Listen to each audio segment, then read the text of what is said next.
नमस्कार दोस्तों, क्या जीवन में किसी भी प्रकार की कल्पना करना बेकार है? आपको जानकर हैरानी होगी कि एक तत्ववेत्ता ने कहा है कि हर व्यक्ति काम करने से पहले हवा में ही किले बनाता है।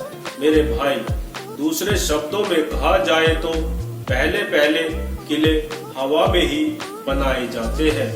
मेरे भाई, एक बात बताओ कि जब तुम किसी काम को करना चाहते हो तो क्या आप पहले ही उसकी कल्पना करते हो या नहीं? अवश्य ही।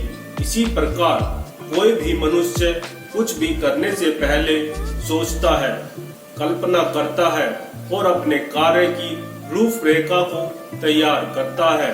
क्या है ये सब? हवाई किले ही है ना? यदि वह अपनी इन कल्पनाओं पर ना चले, अपनी बनाई हुई रूपरेखा योजना को काम में ना लाए, उसको आकार ना दे, उसमें रंग ना भरे, तो क्या उससे हम हवाई किले बनाना नहीं कहेंगे?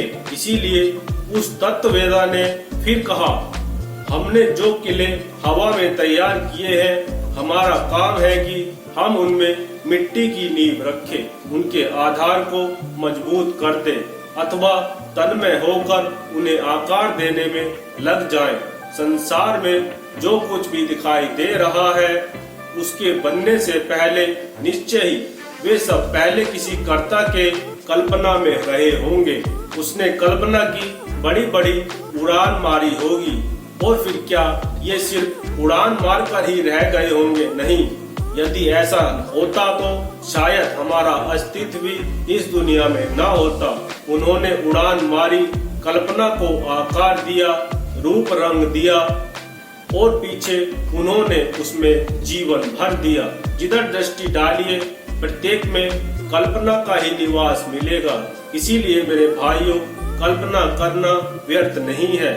कल्पना करना जीवन की निशानी है, बशर्ते तुम्हारी कल्पनाओं में तुम्हारे जीवन का प्राण भरा होना चाहिए। निष्प्राण कल्पना जीवनी शक्ति को बढ़ाती नहीं बल्कि नष्ट कर देती है, मनुष्य को निष्प्राण बना देती है। इसीलिए हमें सजीव कल्पना से प्राण कल्पना करना आना चाहिए।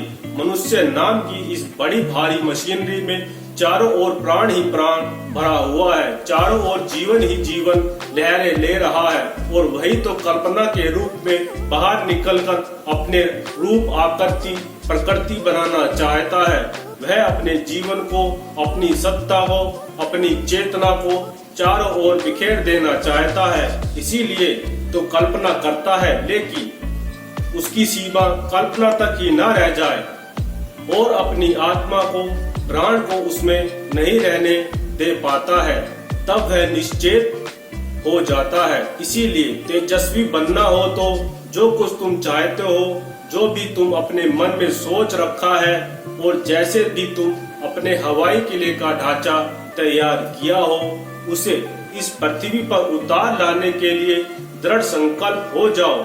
जब तुम कल्पना करते हो तो कौन सी ऐसी शक्ति है जो उसकी पृथ्वी पर उतरने में बाधा डाल सकती है? क्या तुम जानते हो कि जब किसी कल्पना के आकार धारण करने में बड़ी बाधा पड़ती है तो वह बाधा क्या होती है? हमारी निराशा, हमारे अपने ऊपर विश्वास का ना होना, दृढ़ता की कमी, हमारा आलस्य, हमारी चंचलता। यह ही वह तत्व है जो हमारे सामने बाधाओं के रूप में आकार धारण किए हुए दर्शन देते हैं और हम अपनी इन कमजोरियों को बाहर की चीजें मानकर डर जाते हैं। इस तरह क्रमशः कल्पनाओं करते रह जाते हैं और उन्हें पृथ्वी पर उतारे बिना छोड़ते चले जाते हैं। हमारी कमजोरियां कहें, हमारी अज्ञानता कहें, फिर धीरे धीरे और भी बढ़ती चली जाती है और हम अपनी शक्ति को, अपनी प्रवृत्ति को छोड़ते, भूलते और तब निर्जीव से हो जाते हैं। मेरे भाई, तब तुम जीते हुए भी मृतक के समान दिखाई देने लगते हो। निष्क्रिय जीवन क्या जीवन है? बिजली से भरी हुई बैटरी या डायनमो आदि उपयोग नहीं आता तो उससे क्या लाभ है? प्रत्येक मनुष्य एक डायनामो है, उसमें अमृत अपरिमित शक्ति भरी हुई है। वे शक्तियाँ नित्य प्रति प्रकट होने के लिए आकुल रहती हैं। वे बंद नहीं रहना चाहती हैं, वरन सक्रिय होना चाहती हैं और आकारवान बनना चाहती हैं। इसीलिए सबसे पहले वे कल्पना की शक्ल अख्तियार करती हैं। प्रत्येक कल्पना अपनी पूरी शक्ति के साथ हवा में उड़ती है, परंतु मनुष्य प्रमादवश आलस्यवश कल्पना में रहने वाली शक्ति को छिन्न भिन्न कर देता है। वह क्षण क्षण में कल्पनाएं को बदलता रहता है, नई कल्पना को जन्म देता रहता है। इसीलिए वह सिर्फ कल्पना में ही हो जाता है, साकार बनने की नौबत ही नहीं आती है।